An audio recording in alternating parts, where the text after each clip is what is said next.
Welcome back po sa ating third episode ng Pro Presenter. Konting recap lang po sa ating mga natutunan last week. Pag-aral na pag-aralan natin kung saan pwede tayo mag-download ng mga videos.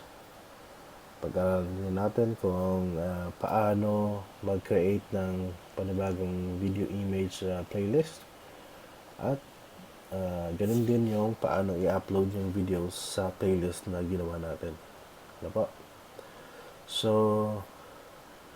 napag-aralan natin last week yung transition, yung bilis ng paglipat ng slides. So, yung default po natin is 0.5 kung natatandaan nyo po. At nasa dissolve na transition po yung ating default. Napag-aralan din natin yung paano i-edit yung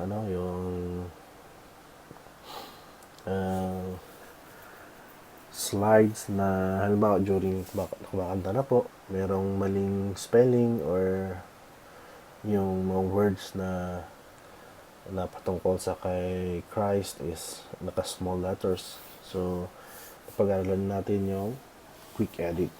Ano po? So, sa araw na to, sa episode na ito, pag-aaralan natin paano mag-recycle ng kanta.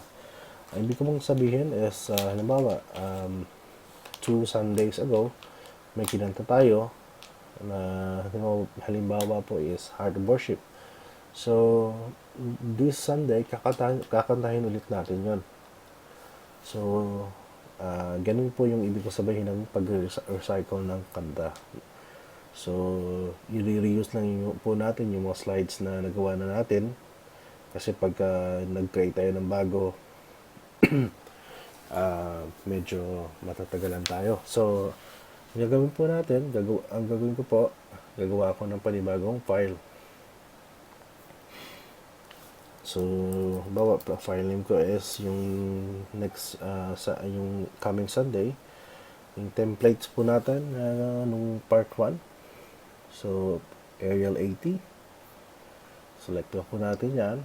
The rest po is default na yan. So, click na po natin yung new. Punta tayo sa editor. Okay? So, last Sunday, may kinanta tayong Heart of Worship. So, scroll na po natin.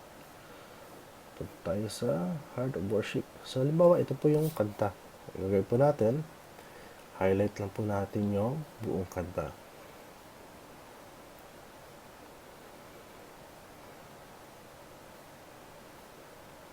Okay, once na ma-highlight, copy po natin. Punta tayo sa July 2 na file. At saka i-paste natin doon.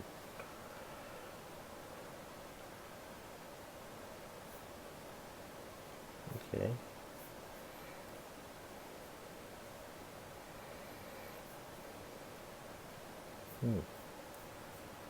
Ayaw niya. Okay, ulit po natin.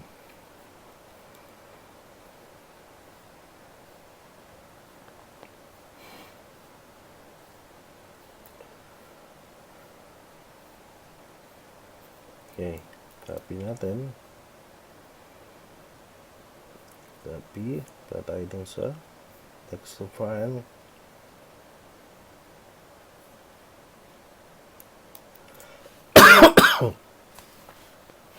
Okay. Ayaw.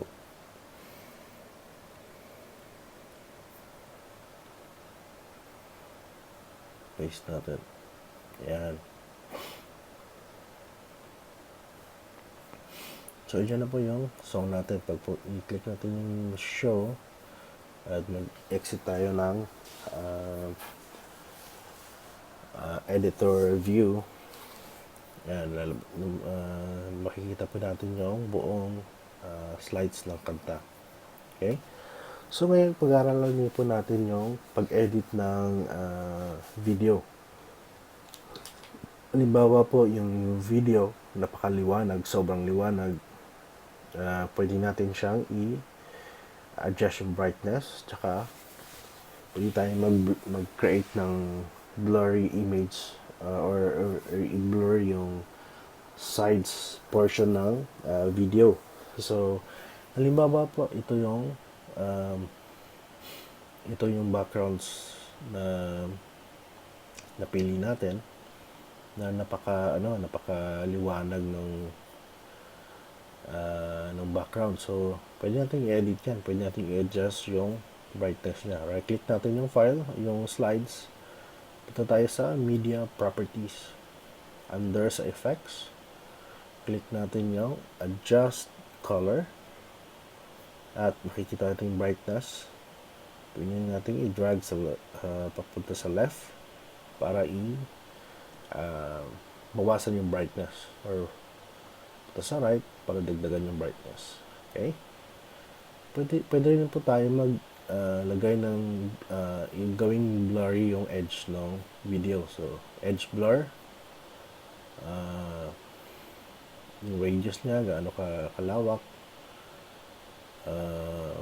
Or gaano tawag din, gaano kalaki yung, or basta ganun. Blur amount niya. Yan. So, na-edit na po natin. Close lang yan. Click ulit yung slides. Yung slides na yan. Makikita nyo na bawas yung from the initial, yung previous na brightness niya. Nakita po natin na dumiyom siya ng konti. At saka nag-blur yung image, yung corner niya, yung edge. Okay? So, ano pa ba? Dito, pwede mo rin i-edit yan. Yung, ito halimbawa, ganyan, no? Yung mga nasa playlist po natin. Halimbawa po, itong image na yan, yung picture na, yung video na to.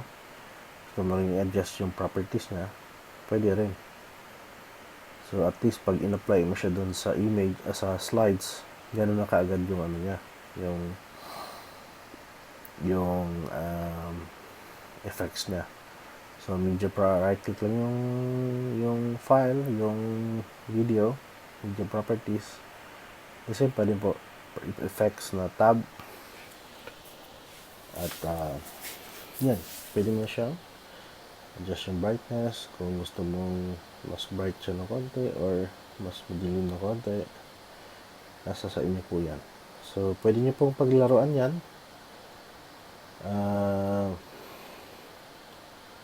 Wala pong basta ibalik nyo lang kung, or depende sa inyo kung anong settings yung gusto nyo. Kasi iba-iba po yung preference po natin. So, ayan po. Pagkatapos ng edit, close lang po natin. Tapos, i-apply yung i-click natin yung slides or yung video para makita natin yung effect ng ginawa natin pag-edit. Okay? So, konting troubleshooting. So, halimbawa, ayaw pong mag-display sa ating external display. Dapat, walang lumalabas na video or output sa ating projector. So, ugalin po natin lagi na nakakulay kulay green yung icon na ito. Pag click po natin yan, magi-green yan pag mayroong external or external display. Pag naka-red, dito lang yan lalabas sa laptop mo or walang na-detect na external screen yung focus center po natin. So, ano pa ba?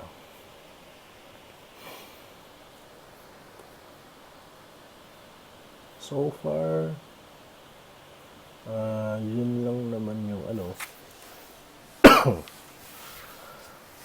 yung ating yung mga ginagawa pa natin. Halimbawa po, mayroong urgent na meeting, nakalimutan i-announce ng ating leader, pwede natin i-block or itanggalin yung slides tayo sa messages. Tapos, type natin yung message natin. Message natin dito. May meeting o after service sa baba. Salamat. Okay. Tapos, show message. Lalabas dyan. Screen. Okay. So, kung gusto mong i-hide naman, click lang yung hide. Tapos, close mo lang to. Balik sa video. Yan na po. Okay. So, I hope na marami kayong natutunan. Kung meron po kayong mga katanungan, message nyo lang po ako sa Facebook. Or kung meron kayong WhatsApp nyo lang po ako. +6581577466. At mag-reply po ako sa inyo. Okay? So, I hope na naging informative po yung video na ito. At sana po ay makatulong sa inyo. Okay? Hanggang sa muli po. Bye-bye. Ingat po lagi.